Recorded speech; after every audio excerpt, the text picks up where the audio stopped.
Halo kader-kader Indonesia, Kementerian Kesehatan terus berupaya loh meningkatkan kualitas layanan dasar di Posyandu untuk seluruh siklus hidup. Mulai dari bayi dan balita, ibu hamil dan menyusui, usia sekolah dan remaja, serta dewasa dan lansia.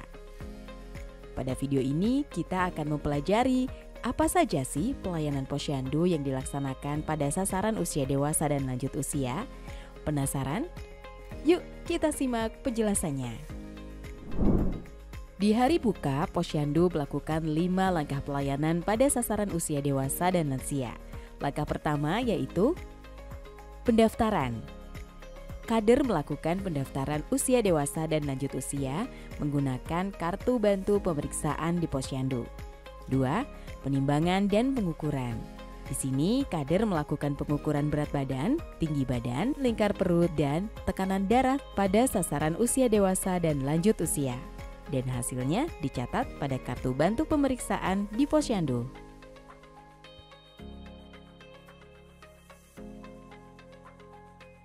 Tiga, pencatatan. Kader melakukan pencatatan hasil penimbangan dan pengukuran pada kartu bantu pemeriksaan di Posyandu. Selanjutnya, kader menjelaskan kesimpulan dan tindak lanjutnya. 4. Pelayanan kesehatan. Tenaga kesehatan melakukan pelayanan kesehatan pada dewasa dan lansia berupa pemeriksaan rapid test gula darah, gangguan indera, screening PPOK, dan TBC. Screening kesehatan jiwa dan screening lansia khusus untuk lansia.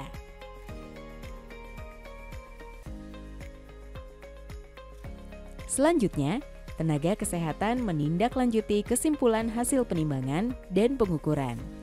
5. Penyuluhan kesehatan.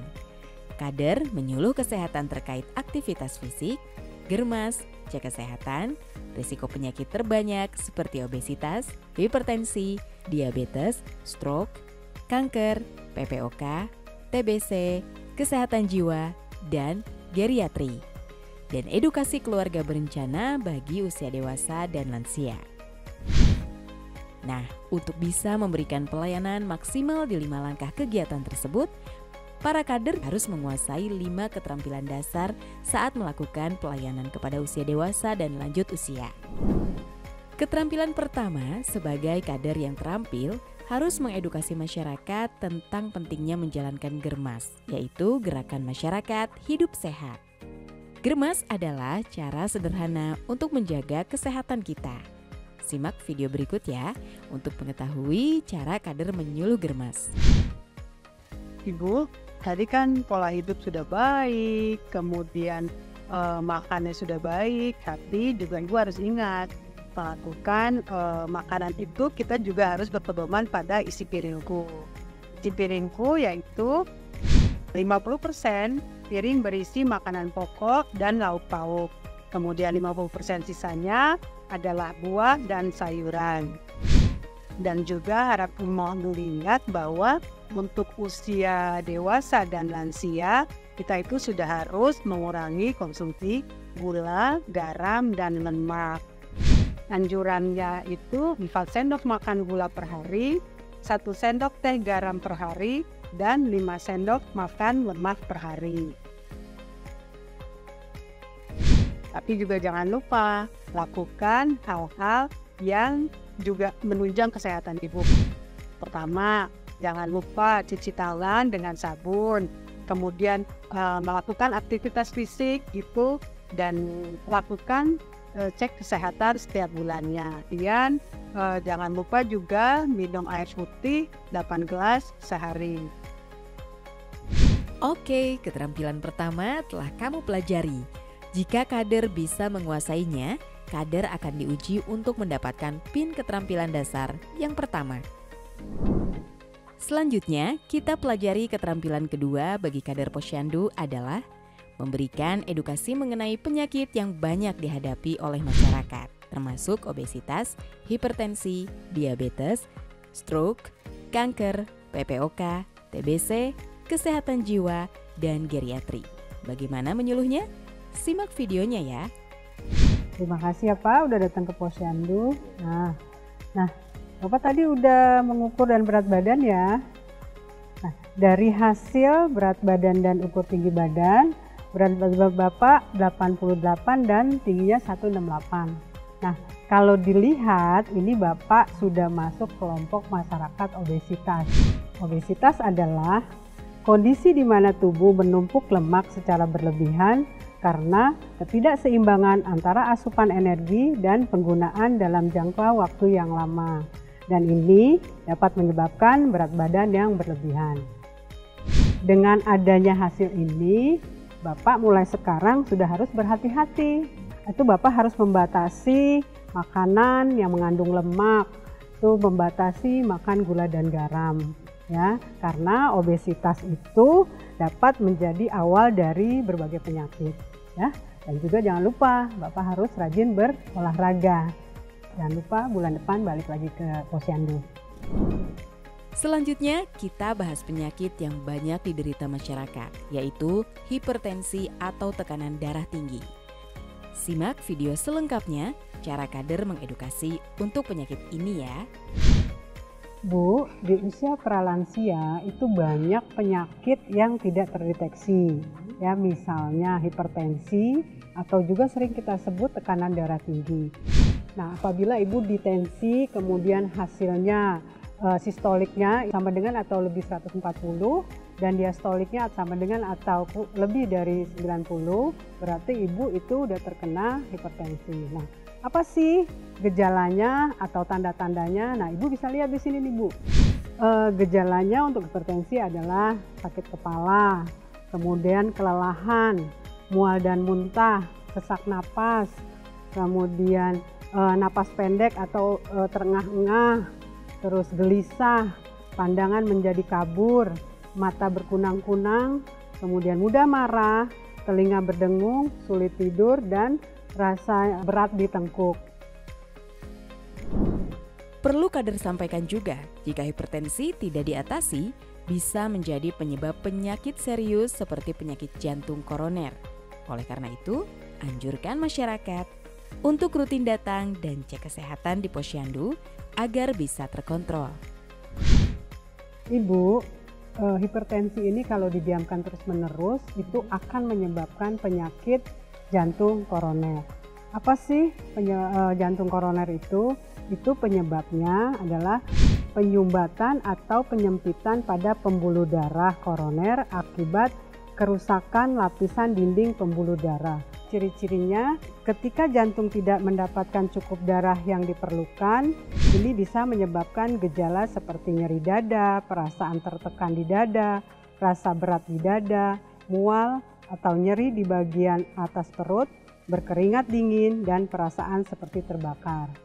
Sekarang ini ibu udah tahu ya, jadi kalau ibu tensi kemudian hasilnya itu tinggi, ibu harus hati-hati ya. Jadi ibu harus makan cukup, olahraga cukup supaya selalu sehat.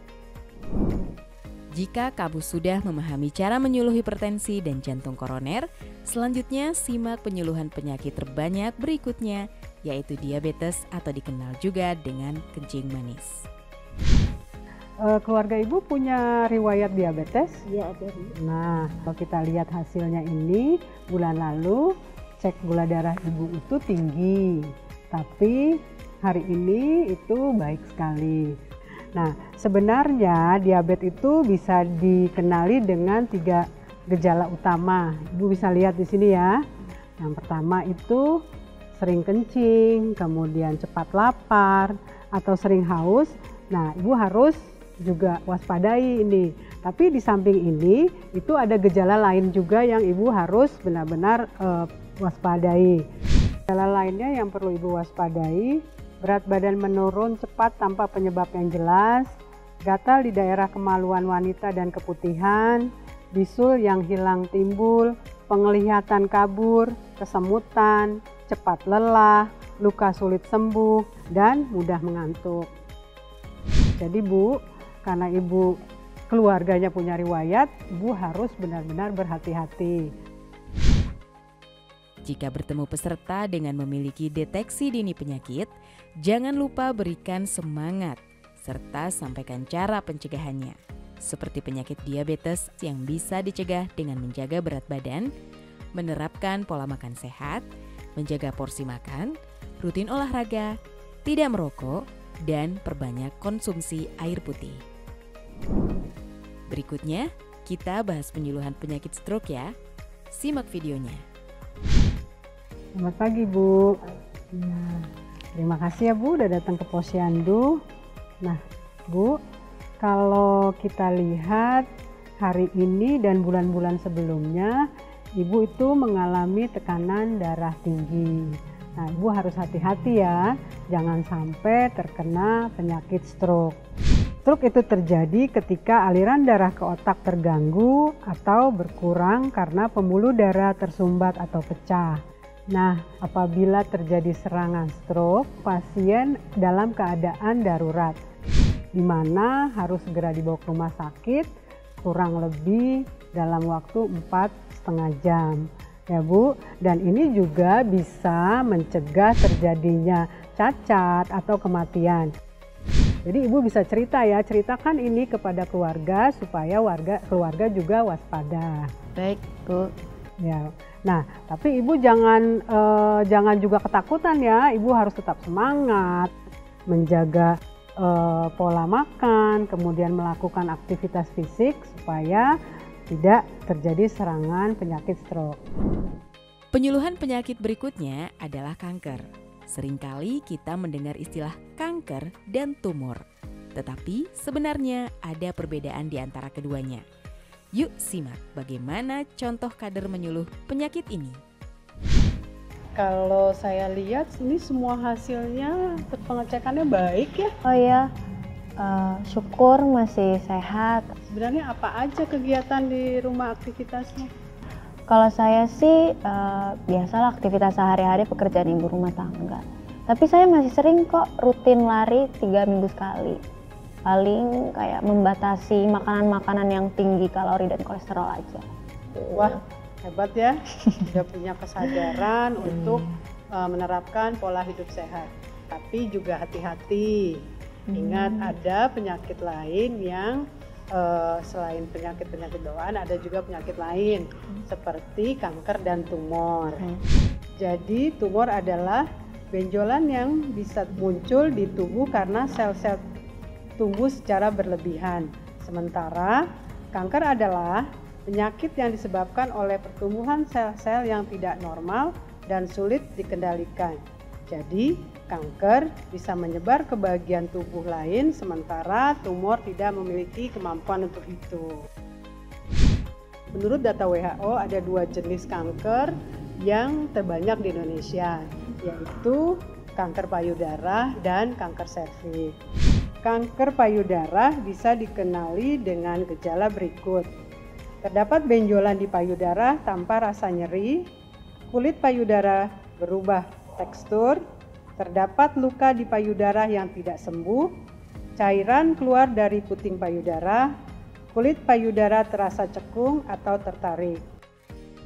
Sementara itu, kanker serviks atau leher rahim ditandai dengan gejala seperti nyeri di daerah panggul, siklus haid yang tidak teratur, keputihan bercampur darah, nyeri saat berhubungan seksual, pendarahan tanpa sebab saat bukan masa haid atau di antara siklus menstruasi, pendarahan saat masa menopause.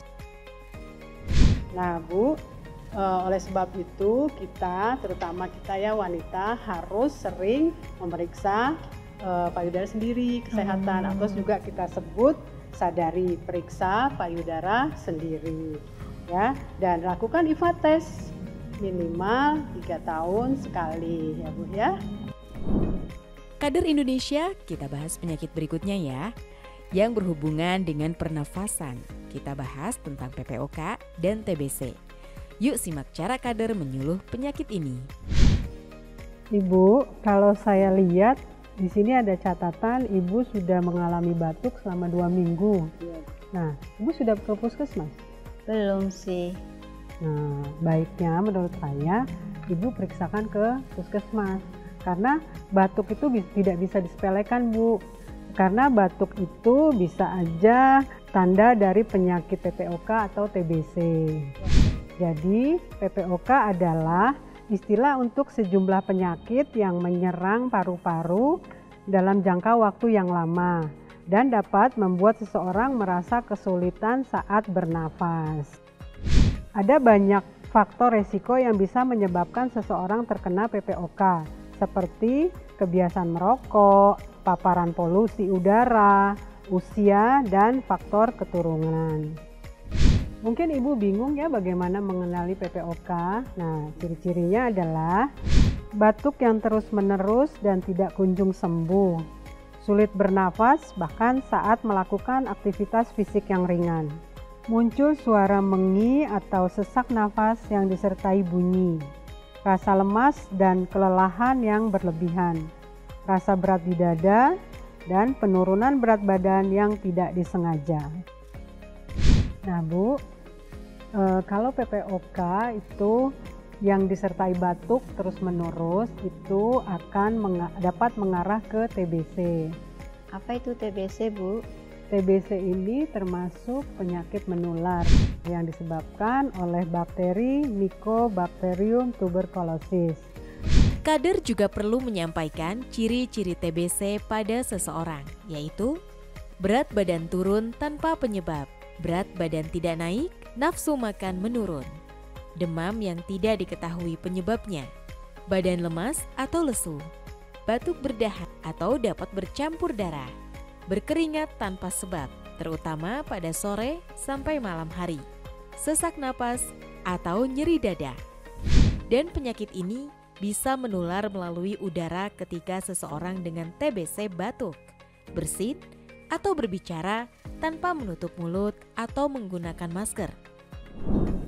Kader Indonesia, penyuluhan mengenai penyakit bagi peserta tidak terbatas hanya pada penyakit fisik, namun juga masalah kejiwaan. Yuk simak video penyuluhan tentang kesehatan jiwa. Tadi Ibu sudah melakukan screening kesehatan kan? Ya. Nah, dari hasilnya ternyata Ibu ada indikasi masalah kesehatan jiwa. Apakah saat ini ada Ibu pikirkan? Iya sih Bu, saya sekarang kan kayak merasa kesepian gitu Bu, mungkin karena saya tinggal sendiri ya Bu ya. Memang Bu, di usia lansia itu banyak faktor yang memicu masalah kejiwaan. Bisa berupa penelantaran, penyakit yang menyebabkan bagian tubuh memburuk dari waktu ke waktu dan menahun, kesepian, ketidakmampuan menjalin hubungan dengan orang lain, dan sejumlah faktor lainnya. Masalah kesehatan jiwa bisa dialami oleh siapa saja, mulai dari usia anak-anak, dewasa, hingga lansia. Biasanya di usia dewasa disebabkan oleh berbagai faktor, seperti penyakit fisik, pengelolaan emosi yang kurang baik, masalah dalam pekerjaan, konflik dalam rumah tangga dan lingkungan sekitar, masalah sosial ekonomi, dan yang lainnya. Ini bisa menjadi pemicu terjadinya masalah kesehatan jiwa. Satu hal bahwa kesehatan jiwa sama berharganya dengan kesehatan fisik. Oleh karena itu sebaiknya di usia lansia seperti ini kita harus bisa mengelola emosi, terus menjalin hubungan, terutama ibu bisa melakukan kegiatan-kegiatan yang menyenangkan, seperti misalnya ibu menjalankan hobi ibu apa nih, silakan ibu misalnya suka menari atau ibu menyanyi, itu lakukan aja. Terakhir adalah penyuluhan untuk penyakit geriatri yang berfokus pada penanganan dan pencegahan penyakit serta gangguan kesehatan yang sering terjadi pada kalangan lansia. Ibu, usia ibu saat ini udah 67 tahun kan? Iya Ibu, betul. Nah, di usia ini pastinya tubuh sudah mengalami penurunan fungsi tubuh, sehingga menimbulkan masalah kesehatan seperti penurunan penglihatan, kemudian penurunan pendengaran, daya ingat, terus gangguan gizi, dan masih banyak lainnya. Nah, inilah pentingnya ibu datang ke Posyandu. Dengan datang dan mendeteksi dini di posyandu, Ibu membantu kami kader dapat mengetahui kondisi lansia di wilayah kita.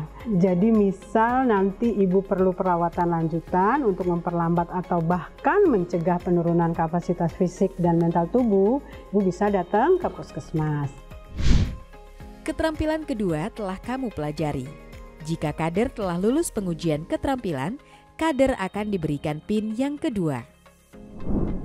Oke, kita lanjutkan pada keterampilan ketiga, yaitu melakukan deteksi dini pada usia dewasa dan lansia dengan mengukur lingkar perut dan tekanan darah, seperti obesitas dan hipertensi. Mari kita mulai dengan deteksi dini obesitas. Obesitas dapat diukur dengan menghitung IMT atau indeks massa tubuh dan mengukur lingkar perut. Rumus perhitungan IMT adalah IMT sama dengan berat badan dalam kilogram dibagi tinggi badan dalam meter kali tinggi badan dalam meter. Jika hasil perhitungan IMT memperoleh nilai antara 18,5 sampai 25 memiliki berat badan normal. Tetapi untuk menentukan kondisi obesitas, kader juga perlu mengukur lingkar perut. Cara mengukur lingkar perut adalah sebagai berikut.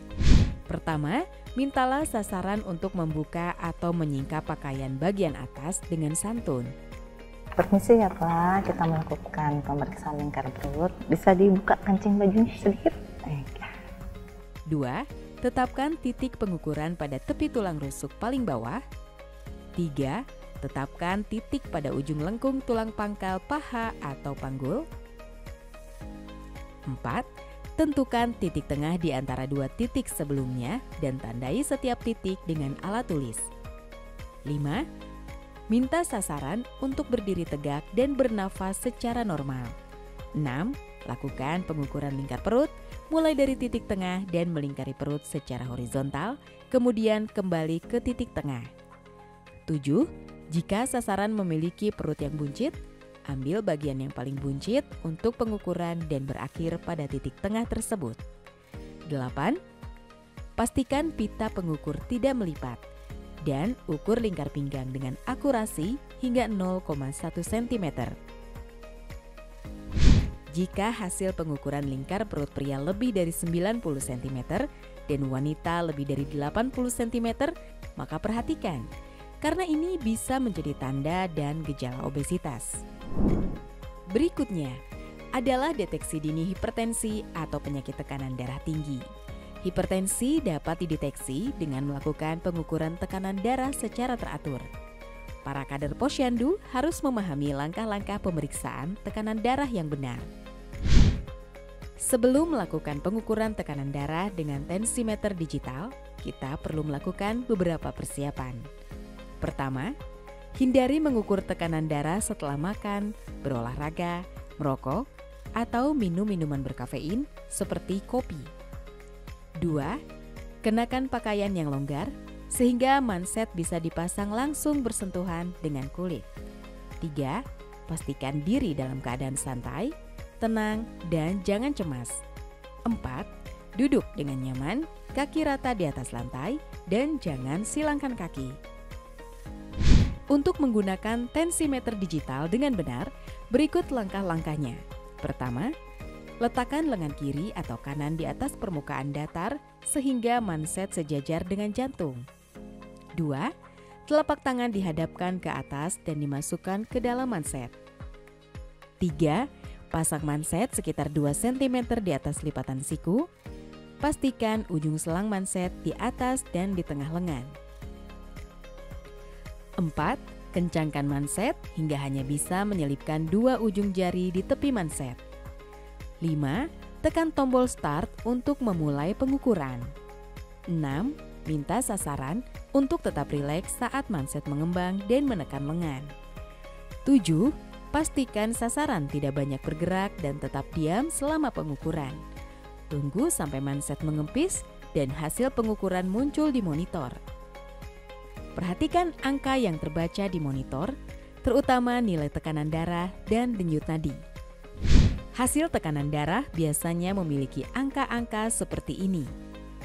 peserta dengan tekanan darah 120/80 mmHg masuk dalam kategori normal ya. Sama halnya dengan keterampilan lainnya ya. Jika kamu telah lulus pengujian keterampilan, ketiga, kamu juga akan mendapatkan PIN keterampilan.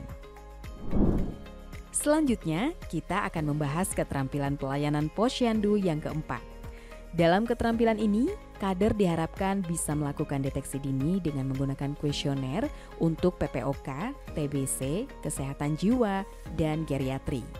Untuk deteksi diabetes dilakukan oleh nakes dari Pustu yang mendampingi jalannya hari buka posyandu. Pengukuran gula darah harus dilakukan pada individu usia 15 hingga di bawah 40 tahun dengan faktor risiko penyakit tidak menular atau PTM, seperti riwayat obesitas dan tekanan darah tinggi, serta pada individu usia 40 tahun ke atas. Nakes melakukan pengukuran glukosa darah memerlukan beberapa alat dan bahan seperti glukometer, tes strip gula darah, lancet, alkohol swab. Jika hasil glukosa darah sewaktu dan puasa kurang dari 100, maka itu masuk dalam kategori normal. Selanjutnya, kegiatan di langkah 4 akan dilanjutkan dengan kader melakukan deteksi dini menggunakan kuesioner. Yuk simak bagaimana cara kader menggunakan kuesioner. Selamat pagi, Pak. Silakan duduk. Terima kasih. Oke. Bapak, mohon maaf sebelumnya, apakah Bapak memiliki kebiasaan merokok? Iya. Bapak kan perokok aktif nih, Pak. Kebiasaan merokok itu bisa menimbulkan banyak penyakit ya, Pak. Salah satunya adalah PPOK. PPOK itu penyakit paru obstruktif kronik. Oleh karena itu, kita lakukan deteksi dengan menjawab kuesioner ini ya, Pak. Oh, baik, Ibu. Baik. Bapak merokok satu hari habis berapa batang? 20 batang. 20 batang. Sudah berapa tahun, Pak? Kurang lebih 25 tahun, Bu. 25 tahun. Lanjutkan pertanyaan yang sudah tersedia di kuesioner Puma dari kolom 17 hingga 24. Jika hasil kuesioner menunjukkan skor kurang dari 6, maka kesimpulannya adalah risiko rendah terkena PPOK. Namun jika hasil kuesioner lebih dari sama dengan 6, maka risiko tinggi terkena PPOK dan disarankan untuk melakukan pemeriksaan lebih lanjut di puskesmas. Apakah Bapak menderita batuk terus-menerus? Tidak. Tidak. Bapak merasa demam lebih dari 2 minggu? Tidak. Tidak. Apakah berat badan Bapak saat ini naik atau turun untuk 2 bulan ke belakang? Stabil, Bu. Stabil, baik. Apakah Bapak pernah kontak erat dengan pasien TBC? Tidak pernah. Tidak. Baik. Baik, Bapak. Saya sarankan untuk ke puskesmas untuk pemeriksaan lebih lanjut. Terima kasih, Bapak. Terima kasih, Bu. Salam sehat. Salam sehat juga.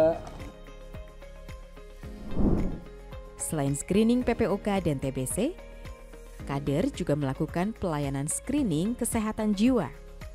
Deteksi ini bertujuan untuk mengidentifikasi adanya gangguan kesehatan jiwa pada seseorang. Sebagai kader, kita dapat memberikan instrumen yang dapat diisi sendiri secara langsung atau melalui wawancara kepada individu dewasa dan lansia. Yuk, simak video cara melakukan screening. Ibu, hari ini kita akan melakukan screening kesehatan jiwa ya, Bu. Baik, Ibu. Biar lebih tahu Ibu sedang stres atau ada gangguan psikologis apa tidak. Iya, Bu. Ibu akan menjawab 20 pertanyaan. Ya. Harap Ibu jawab sesuai dengan yang Ibu rasakan. Baik, Bu. Ibu sering sakit kepala atau kehilangan nafsu makan atau tidak? Kalau sakit kepala sih tidak ya, Bu. Cuma nafsu makan sih. Untuk tidurnya nyenyak enggak, Bu? Tidak juga. Mungkin karena saya sendiri ya, jadi kadang-kadang merasa takut tuh, Bu. Baik, Ibu. Untuk screening kesehatan jiwa, kader bisa melanjutkan pertanyaan hingga nomor 20. Jika terdapat lebih dari 6 jawaban ya, atau pertanyaan nomor 17 pada kuesioner dijawab ya, meskipun skor total kuesioner kurang dari 6, maka ada indikasi masalah kesehatan jiwa dan sasaran memerlukan pemeriksaan lebih lanjut ke puskesmas. Selanjutnya, screening geriatri.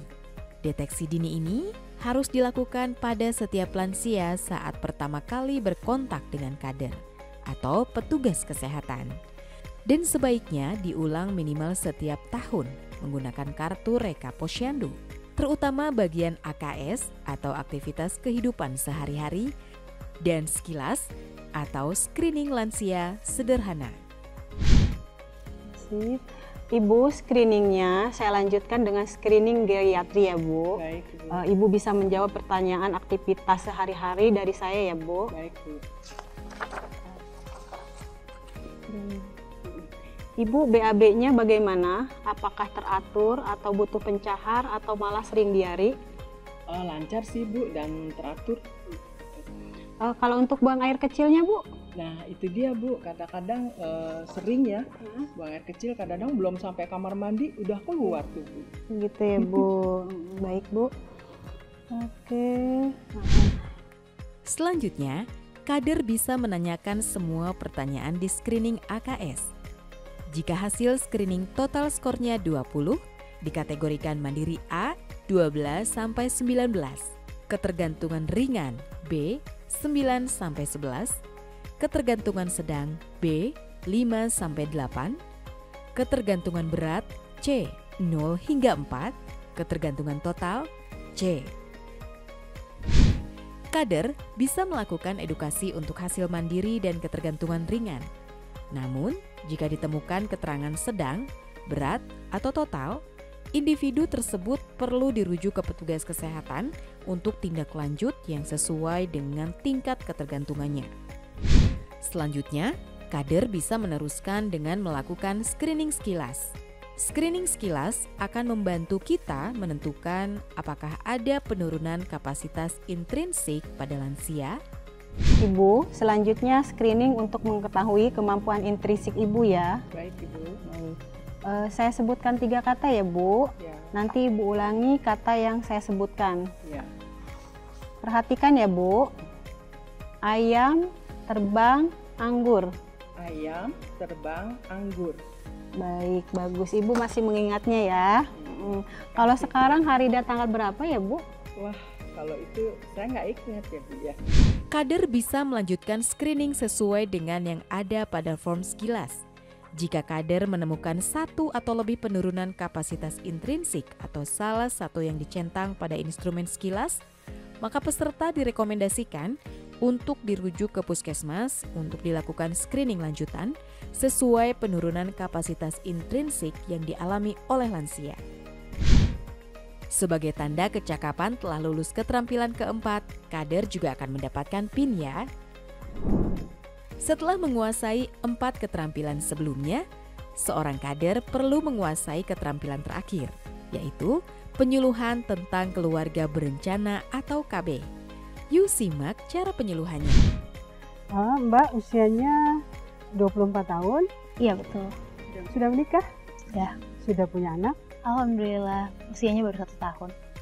Karena sekarang udah 1 tahun putranya, sebaiknya untuk selanjutnya akan punya anak lagi nggak? Akan kan? Nah, sebaiknya dari sekarang Mbak sudah menentukan untuk ber-KB. Itu untuk menentukan kapan sih usia untuk melahirkan berikutnya dan jarak antara anak pertama ini dan anak kedua. Sebagai seorang kader harus mengetahui 4 tujuan program KB agar lebih paham saat menjelaskan kepada peserta. Tujuan program KB yaitu: pertama, menunda kehamilan bagi individu yang usianya kurang dari 20 tahun atau memiliki masalah kesehatan. 2. Mengatur jarak kehamilan minimal 2 tahun pada usia 20 hingga 35 tahun. 3. Pada usia di atas 35 tahun, diharapkan tidak hamil lagi. 4. Mengatur jumlah anak, yaitu bagi individu yang sudah memiliki lebih dari 2 anak, diharapkan tidak hamil lagi. Mbak, pemerintah mempunyai program itu kelahiran anak minimal 2 tahun jaraknya. Dan kita mempunyai atau pemerintah mempunyai metode KB. Itu ada 2 metode kontrasepsi.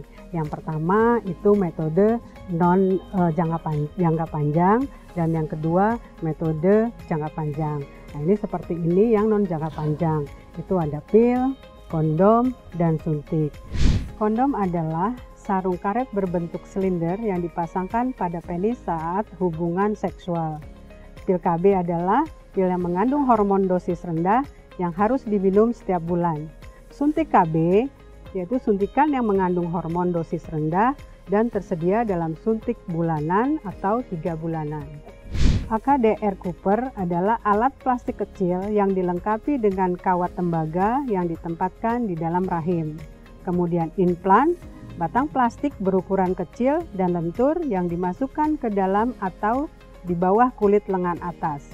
MOW, tindakan pembedahan sukarela untuk menghentikan kesuburan secara permanen pada perempuan yang tidak ingin memiliki anak lagi. Dan terakhir, MOP adalah tindakan memotong dan mengikat saluran sperma tanpa menggunakan pisau bedah sehingga sperma tidak dapat mencapai sel telur. Dengan menguasai pengetahuan tentang KB, kader dapat memberikan informasi yang penting kepada masyarakat untuk membantu mereka membuat keputusan yang tepat. Lengkap sudah keterampilan yang kita bahas? Jika kader bisa menguasai keterampilan yang kelima, kader juga akan mendapatkan PIN tanda keterampilan terakhir. Setelah 5 langkah hari buka Posyandu sudah terlaksana, selanjutnya kader melanjutkan membuat rekapitulasi pencatatan dan pelaporan. Hasil rekapitulasi tersebut selanjutnya dilaporkan ke Pustu dan Pustu akan melaporkan ke Puskesmas. Data yang terkumpul di Puskesmas akan diinput sebagai laporan ke microsite Promkes, sehingga laporan akan terinfo ke Dinas Kesehatan dan ke Kementerian Kesehatan. 5 keterampilan yang harus dimiliki oleh kader dalam melakukan pelayanan ke usia dewasa dan lanjut usia telah kamu pelajari. Semoga video ini memudahkan kamu untuk mendapatkan tanda keterampilan kader ya. Jangan lupa terapkan keterampilan ini saat praktek pelayanan Hari Buka Posyandu melalui 5 langkah. Sebagai seorang kader, kamu memiliki peran sentral dalam meningkatkan kesehatan masyarakat melalui keterampilan deteksi dini penyakit, penyuluhan keluarga berencana, dan edukasi kesehatan. Terus asah keterampilan kamu karena kontribusimu sangat berarti dalam menciptakan masa depan Indonesia yang lebih sehat.